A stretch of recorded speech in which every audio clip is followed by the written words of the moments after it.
first of all, I'd just like to thank you for taking your time out just to have this interview today. I know that you teachers are pretty busy. First up, how do you use data to inform decisions for planning and teaching for a teaching cycle? Yeah, okay, so teaching cycle, I guess, is like your unit of work that you're teaching at the time. I guess first lesson of that cycle, I like to get into the class and just find out what the students know, do a bit of a KWL activity, so like what they know, what they want to know, and then at the end we can sort of do what they've learnt.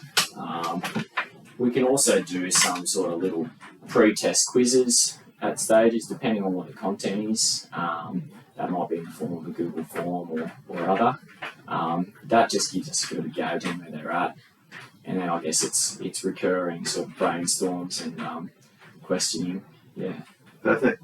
So that sort of ties into this next question a little bit. It's how do you plan your lessons to incorporate engaging teaching strategies? Yeah, I guess to engage an entire class, especially in this generation, you need a lot of differentiation. You need to understand all of your capabilities of your learners and make sure you're trying to get in that zone of proximal development for all learners. So you need to look at the range of, I guess, pedagogies that are going to suit those learners. Some learners may be at the the lower end of Bloom's taxonomy, where you're just looking at surface level learning, whereas others might be ready to dive deeper straight away.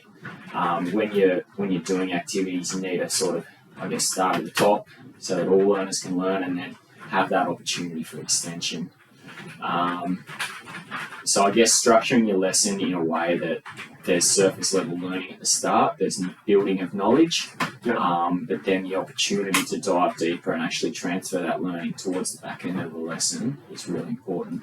Yeah, awesome. So it's sort of like a lesson by lesson thing. It is, yeah.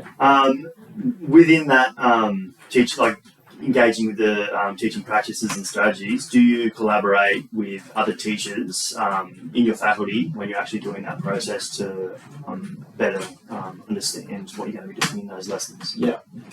I'm fortunate. I'm at quite a large school, and we have a really collaborative faculty.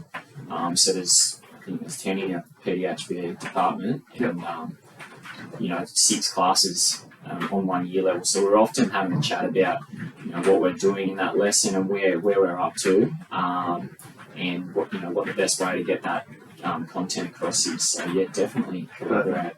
Yeah. How do you select and use a variety of assessment tools and practices, including feedback? I guess, once again, collaboration with my colleagues, and there's usually a year coordinator on that. So they tell us what summative assessments we have to do, but there's a whole lot of formative assessments in between.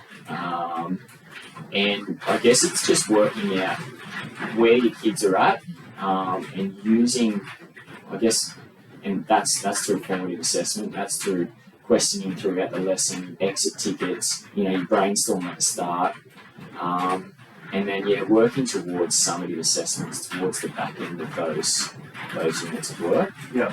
Does that sort of answer that question? Yeah, for sure.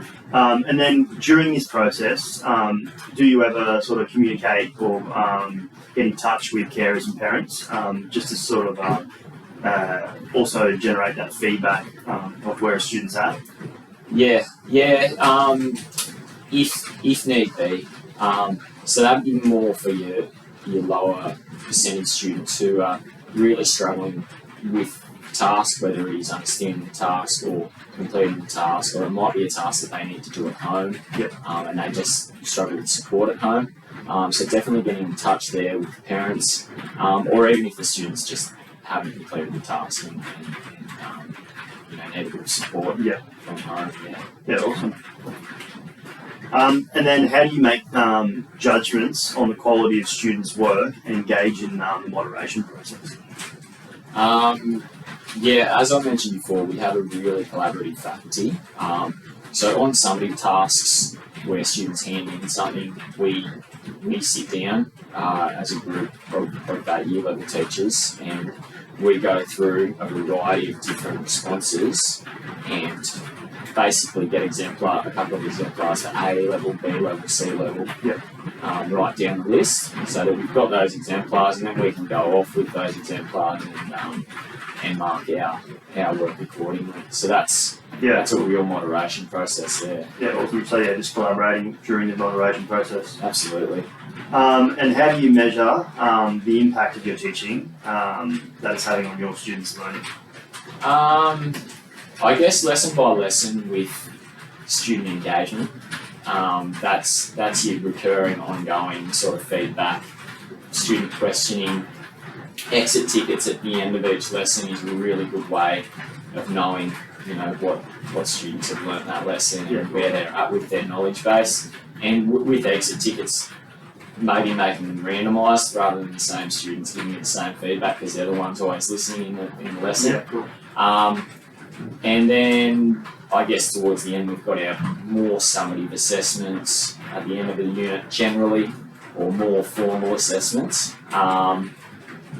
Yeah, that's probably where we're at. Do you, lastly, do you have any advice for a graduate student entering his first year of teaching? Yeah, lean on your experienced colleagues. Yeah. They've been there and they've done it all before.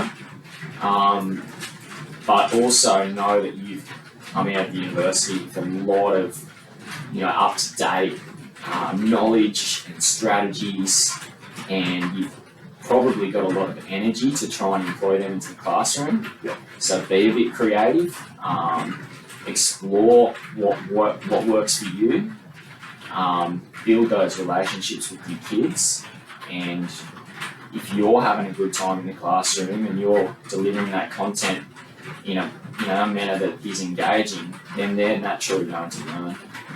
And it sounds simple in theory, but that it really is. So Perfect. yeah, good luck with it. Thanks, mate. Appreciate your No time. worries. Thanks, mate.